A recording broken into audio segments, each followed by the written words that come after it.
వేడిగా వాడిగా జరుగుతాయనుకున్నటువంటి తెలంగాణ అసెంబ్లీ సమావేశాలు ప్రధాన ప్రతిపక్షం బాయ్కాట్ చేయడంతో ఒక నిస్తేజపూరితంగా మొదలయ్యాయని చెప్పాల్సి ఉంటుంది.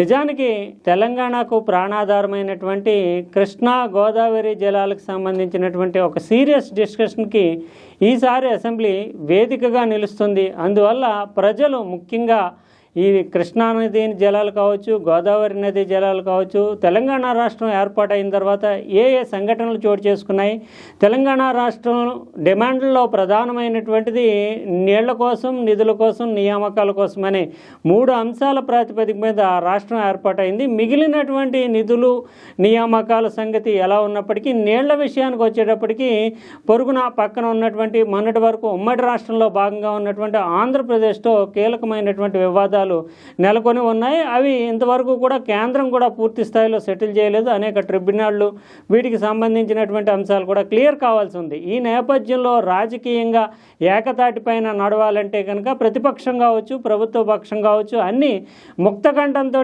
ఒకే గళం వినిపించాల్సినటువంటి అవసరం ఉంది. దీనికి సంబంధించినటువంటి విషయంలో రాజకీయాలకు అతీతంగా పార్టీలు వ్యవహరించాల్సి ఉంటుంది. అందువల్లనే ఈసారి అసెంబ్లీ సమావేశాల్లో గడిచినటువంటి 10 ఏళ్లలో అంటే అప్పట్లో అధికారంలో ఉన్నటువంటి బీఆర్ఎస్ హయాంలో ఏం చోటు చేసుకుంది, ప్రస్తుతం 2 ఏళ్లుగా అధికారంలో కొనసాగుతున్నటువంటి కాంగ్రెస్ హయాంలో ఏం చోటు చేసుకుంది.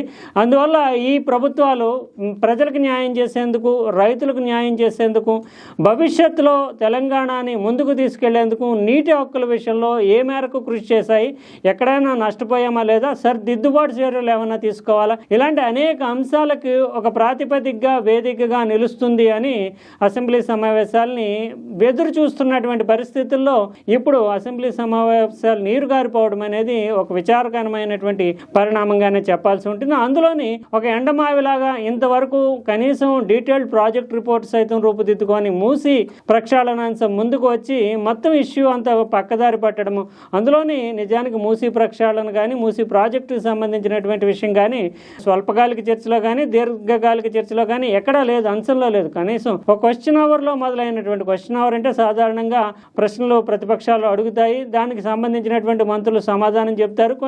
కొన్ని అంశాలని క్వశ్చన్ అవర్లో సమాధానం చెప్పకుండా కూడా దాటివేసేటటువంటి సందర్భాలు ఉంటాయి. ఏదేమైనప్పటికీ ఈ క్వశ్చన్ అవరే ప్రధానమైనటువంటి అంశంగా మారి మూసి ప్రక్షాళన అనేది రాష్ట్ర ప్రభుత్వం చేతిలోని, లేదంటే కేంద్ర సంస్థలు కావచ్చు, లేదంటే రుణదాతలైనటువంటి సంస్థల మీద ఆధారపడినటువంటి ప్రాజెక్టు. కానీ కృష్ణా గోదావరి జలాలు అనేటువంటి నదీ హక్కులకు సంబంధించినటువంటివి, అందులోని ప్రత్యేకించి ఇతర రాష్ట్రాలతో ముడిపడినటువంటి అంతర్రాష్ట్ర జల వివాదాలకు సంబంధించినవి, వాటికి సంబంధించి ప్రజలకి క్లారిటీ ఇవ్వాల్సినటువంటి అసెంబ్లీ సమావేశాలు ఇప్పుడు చూస్తే కనుక మొత్తం ఆ ఇష్యూ అంతా కూడా పక్కదారి పట్టి మూసి అనేటటువంటి అంశం, మూసి ప్రక్షాళనకు సంబంధించి అది 1,00,000 కోట్ల 1,50,000 కోట్ల ఏ అంశము కూడా ఇంతవరకు క్లియర్ కాలేదు. ఇప్పటి వరకు డీటెయిల్డ్ ప్రాజెక్ట్ రిపోర్ట్ కూడా రాలేదు. అందులోని మూసి ప్రక్షాళనకు సంబంధించి మొత్తం మూసి అంతా కూడా క్లియర్ చేస్తామని ప్రభుత్వం చెప్పట్లేదు. 51 కిలోమీటర్ల పరిధిలో అంటే హైదరాబాద్ నగర పరిసరాల్లోకి మూసి ఎంటర్ అయిన దగ్గర నుంచి మళ్ళీ హైదరాబాద్ని విడిచి వెళ్లే వరకు 51 కిలోమీటర్ల పరిధిలో మాత్రమే ప్రక్షాళన చేస్తాము.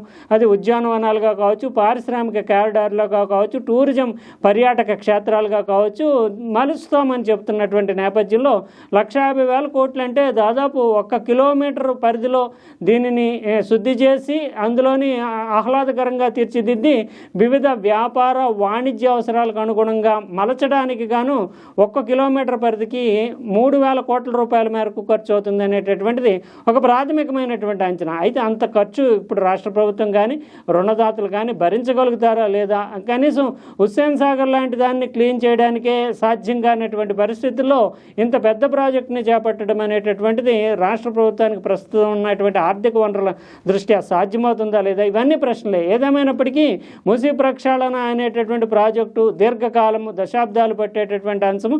అందులోనే అక్కడ పరిసరాల్లో నివసించేటటువంటి 15 నుంచి 20 వేల మందిని వెకేట్ చేయించాల్సి ఉంటుంది. దీనికి సంబంధించి హరీష్ రావు ఒక క్వశ్చన్ వేయడము, దాని మీద రాష్ట్ర ప్రభుత్వం తరఫున ముఖ్యమంత్రి సీరియస్గా స్పందించడం అనేది వివాదానికి దారితీసింది. ఒక రకంగా చెప్పాలంటే హరీష్ హరీష్ రావు వేసినటువంటి ప్రశ్నలు చట్టబద్ధంగాని, అంతేకాకుండా హక్కులకు సంబంధించి ఉంది. అది మూసి ప్రక్షాళన చేయడం అనేటటువంటి దానికి సంబంధించి పూర్తి స్థాయి ఎంత ఖర్చు పెట్టబోతున్నారు ముఖ్యమంత్రి? ఒకసారి 1,00,000 కోట్లు అంటారు, ఒకసారి 1,50,000 కోట్లు అంటారు. అసలు మూసి ప్రక్షాళన ప్రాజెక్టుకి సంబంధించి మీ వద్ద ఉన్నటువంటి నివేదిక ఏంటి, ప్రాతిపదిక ఏంటి, ప్రతిపాదన ఏంటి? ఇక్కడ నివసిస్తున్నటువంటి ప్రజల్ని తరలించినప్పుడు వాళ్ళకి రిహాబిలిటేషన్ కింద అంటే 2013 భూసేకరణ చట్టం ప్రకారం ఒక ఇంటిని ఖాళీ చేస్తే కనుక 200 గజాలు స్థలంతో వాళ్ళకి ఇల్లు ఇవ్వడము, తర్వాత 14 లక్షల రూపాయలు నష్టపరిహారం ఇవ్వడము, ఇప్పుడు ఉన్నటువంటి నిర్మాణానికి R&B తోటి ఎస్టిమేట్ వేసి దానిని కూడా చెల్లించడము, ఈ ప్రాతిపదిక మీద చేయాల్సి ఉంటుంది కదా. అది చేస్తున్నారా లేదా, రాష్ట్ర ప్రభుత్వం ఈ మేరకు ఏం చర్యలు తీసుకుంది అంటూ ప్రశ్నించారు.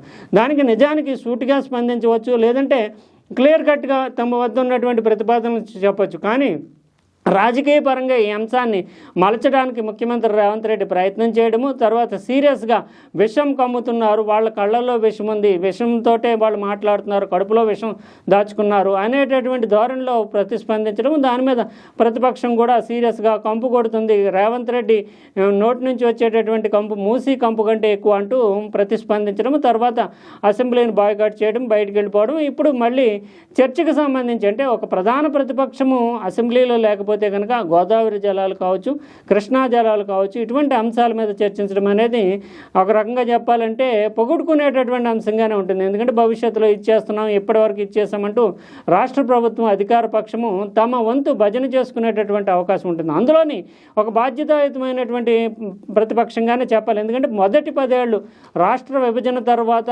నవ్య తెలంగాణ ఏర్పాటైన తర్వాత వచ్చినటువంటి తొలి ప్రభుత్వంగా కొంతమేరకు టీఆర్ఎస్కి బీఆర్ఎస్కి బాధ్యత ఉంటుంది. కాబట్టి ఆ బాధ్యతను పంచుకుంటూనే అధికారంలో ఉన్నటువంటి ప్రస్తుత కాంగ్రెస్ పార్టీని అటాక్ చేయాల్సి ఉంటుంది. అందువల్ల ఇది బాయ్కాట్ చేయడం అనేది సరైన నిర్ణయమా, లేదంటే తప్పించుకునేటటువంటి ధోరణ అనే రాజకీయ విమర్శలు సైతం ఉంది. అదే సమయంలో ప్రధాన ప్రతిపక్షాన్ని బయటికి పంపించేస్తే కనుక సింగిల్ స్వీపింగ్ గ్రౌండ్ కింద అసెంబ్లీని తమ రాజకీయ ప్రసంగాలకు వేదికగా మలుచుకోవచ్చు అనే ఉద్దేశంతో అధికార కాంగ్రెస్ పార్టీ ఏమన్నా చర్యలు తీసుకుందా, లేదంటే ఈ రకమైనటువంటి అంటే క్వశ్చన్ అవర్లో వచ్చినటువంటి ఒక అంశాన్ని ప్లేరప్ చేస్తూ పెద్ద ఇష్యూగా మలచడం ద్వారా ప్రతిపక్షాన్ని ఇరిటేట్ చేయడం లేదా ఎంబరాస్ చేయడం అనేటటువంటిది అధికార పార్టీకి సమంజసమా కాదా, ఈ రకమైనటువంటి అనేక ప్రశ్నలు తలెత్తుతున్నాయి. ఏదేమైనప్పటికీ అక్కడ గతంలో 10 ఏళ్ల పాటు అధికారంలో ఉన్నటువంటి బీఆర్ఎస్కి సంబంధించినటువంటి కొన్ని ప్రశ్నల్ని రాబట్టడం అనేటటువంటిది ప్రస్తుతం ఉన్నటువంటి అధికార పక్షం యొక్క బాధ్యత. అదే సమయంలో 2 ఏళ్ల నుంచి అధికారంలో ఉన్నటువంటి ఈ ప్రభుత్వం కృష్ణా గోదావరి జలాలకు సంబంధించి ఏం చర్యలు తీసుకుంది ఇప్పుడు క్రిటికల్గా? ఎందుకంటే ఆంధ్రప్రదేశ్లో తెలంగాణలో తరహాలో కాకుండా ఆంధ్రప్రదేశ్లో ఎన్డీఏ ప్రభుత్వం కొలువై ఉండడం, కేంద్రంలో కూడా ఎన్డీఏ ప్రభుత్వం కొలువై ఉండడం, దీనివల్ల కొంత పొలిటికల్ అడ్వాంటేజ్ అనేది ఆంధ్రప్రదేశ్కి. ఈ నేపథ్యంలోనే అటు తెలంగాణ జల హక్కులు నష్టపోకుండా కాపాడుకోవాలన్నా, సమంజసమైన న్యాయబద్ధమైనటువంటి ఓటాను సాధించాలన్నా రాజకీయ పార్టీలన్నీ ఏకోన్ముఖంగా నడవాల్సినటువంటి బాధ్యత ఉంటుంది. కాబట్టి అప్రమత్తంగా వ్యవహరించాల్సినటువంటి క్షణాలుగానే మనం చెప్పాలి.